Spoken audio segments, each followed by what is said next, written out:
Hi! నేనైతే ఈరోజు moon biscuits తయారీ చూపిస్తున్నాను చూడండి. హాఫ్ కప్పు షుగర్ని మిక్సీ పట్టాను. అందులోకి అదే కప్పుతోని హాఫ్ కప్పులో కొంచెం గీ వేసి మంచిగా దాన్ని క్రీమీ టెక్స్చర్ వచ్చే వరకు బ్లెండ్ చేయాలి.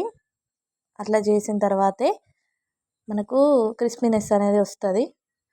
అట్లా బ్లెండ్ చేసిన తర్వాత అవి రిబ్బన్ స్ట్రక్చర్ ఇట్లా వచ్చిన తర్వాత ఒక కప్పు గోధుమ పిండి కప్పు మీద కొంచెం వేసాను.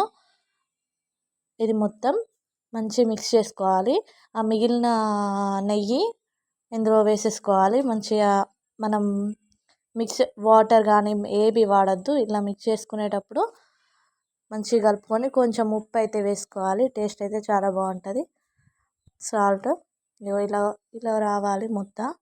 ఇట్లా విరిగితే మధ్యలోకి విరిస్తే అట్లా అయితే బాగుంటుంది.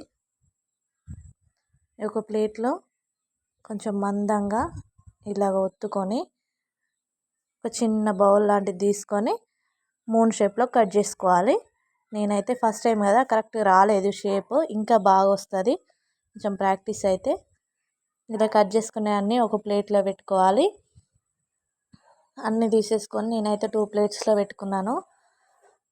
ఇట్లా పెట్టుకొని ఒక గంజులో ముందే ప్రీ హీట్ చేసి పెట్టుకోవాలి. ఒక స్టాండ్ పెట్టి గంజుని వేడి కానివ్వాలి. మందంది పెట్టుకొని అందులో పెట్టి మూత పెట్టేసేయాలి. 40 మినిట్స్ సిమ్లోనే, ఈ ప్రాసెస్ అంతా సిమ్లోనే చేయాలి.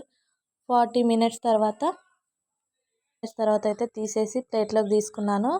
చూడండి ఎంత క్రిస్పీగా వచ్చిందంటే అంత బాగుంది.